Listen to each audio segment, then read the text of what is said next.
Good evening, my friends. So, you want to learn to speak and understand English. You have had a long day. You are tired. Lay down in your bed, close your heavy eyes, and let's listen to a story while we slowly fall into the arms of the English language. Punch Brothers Punch by Mark Twain. Will the reader please to cast his eye over the following lines and see if he can discover anything harmful in them? Conductor, when you receive a fare, punch in the presence of the passenger. A blue trip slip for an 8-cent fare, a buff trip slip for a 6-cent fare, a pink trip slip for a 3-cent fare, punch in the presence of the passenger. Punch, brothers, punch with care, punch in the presence of the passenger. I came across these jingling rhymes in a newspaper a while ago and read them a couple of times. They took instant and entire possession of me. All through breakfast they went waltzing through my brain, and when at last I rolled up my napkin, I could not tell whether I had eaten or not. I had carefully laid out my day's work the day before, thrilling tragedy in the novel which I am writing. I went to my den to begin my deed of blood. I took up my pen, but all I could get it to say was, "Punch in the presence of the passenger." I fought hard for an hour, but it was useless. My head kept humming. A blue trip slip for an 8-cent fare, a buff trip slip for a 6-cent fare, and so on, without peace or respite. The day's work was ruined. I could see that plainly enough. I gave up and drifted downtown, and presently discovered that my feet were keeping time to that relentless jingle. When I could stand it no longer, I altered my step, but it did no good. Those rhymes accommodated themselves to the new step and went on harassing me just as before. I returned home and suffered all the afternoon, suffered all through an unconscious and unrefreshing dinner, suffered and cried and jingled all through the evening, went to bed and rolled, tossed, and jingled right along, the same as ever. Got up at midnight, frantic, and tried to read, but there was nothing visible upon the whirling page except punch, punch in the presence of the passenger. By sunrise I was out of my mind, and everybody marveled and was distressed at the idiotic burden of my ravings. Punch, oh punch, punch in the presence of the passenger. 2 days later, on a Saturday morning, I arose a tottering wreck and went forth to fulfill an engagement with a valued friend, the Reverend, to walk to Talcott Tower, 10 miles distance.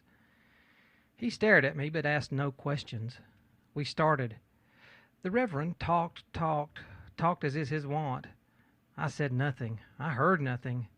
At the end of a mile, the Reverend said, "Mark, are you sick? I never saw a man look so haggard and worn and absent-minded. Say something, do." Drearily, without enthusiasm, I said, "Punch, brothers, punch with care. Punch in the presence of the passenger." My friend eyed me blankly, looked perplexed, and then said, "I do not think I get your drift, Mark. There does not seem to be any relevancy in what you have said, certainly nothing sad, and yet maybe it was the way you said the words. I never heard anything that sounded so pathetic. What is—" But I heard no more. I was already far away in my pitiless, heartbreaking blue trip slip for an 8-cent fare, buff trip slip for a 6-cent fare, pink trip slip for a 3-cent fare, punch in the presence of the passenger. I do not know what occurred during the other 9 miles. However, all of a sudden the Reverend laid his hand on my shoulder and shouted, "Oh, wake up! Wake up! Wake up! Don't sleep all day! Here we are at the tower, man! I have talked myself deaf and dumb and blind and never got a response. Just look at this magnificent autumn landscape. Look at it! Look at it! Feast your eye on it! You have traveled. You have seen boasted landscapes elsewhere. Come now, deliver an honest opinion. What do you say to this?" I sighed wearily and murmured, "A buff trip slip for a 6-cent fare, a pink trip slip for a 3-cent fare, punch in the presence of the passenger." The Reverend stood there, very grave, full of concern apparently, and looked long at me, and then he said, "Mark, there is something about this that I cannot understand. Those are about the same words you said before. There does not seem to be anything in them, and yet they nearly break my heart when you say them. Punch in the... How does it go again?" I began at the beginning and repeated all the lines. My friend's face lighted with interest. He said, "Why, what a captivating jingle it is! It is almost music. It flows along so nicely. I've nearly caught the rhymes myself. Say them over just once more, then I'll have them sure." I said them over. Then the Reverend said them. He made one little mistake, which I corrected. The next time and the next he got them right. Now a great burden seemed to tumble from my shoulders. That torturing jingle departed out of my brain, and a grateful sense of rest and peace descended upon me. I was light-hearted enough to sing, and I did sing for half an hour straight along as we went jogging homeward. Then my freed tongue found blessed speech again, and the pent-up talk of many a weary hour began to gush and flow. It flowed on, joyously, jubilantly, until the fountain was empty and dry. As I wrung my friend's hand at parting, I said, "Haven't we had a royal good time? But now I remember you haven't said a word for 2 hours. Come, out with something." The Reverend turned a lackluster eye upon me, drew a deep sigh, and said, without animation, without apparent consciousness, "Punch, brothers, punch with care. Punch in the presence of the passenger." A pang shot through me as I said to myself, poor fellow, he's got it now." I did not see the Reverend for 2 or 3 days after that. Then, on Tuesday evening, he staggered into my presence and sank dejectedly into a seat. He was pale, worn. He was a wreck.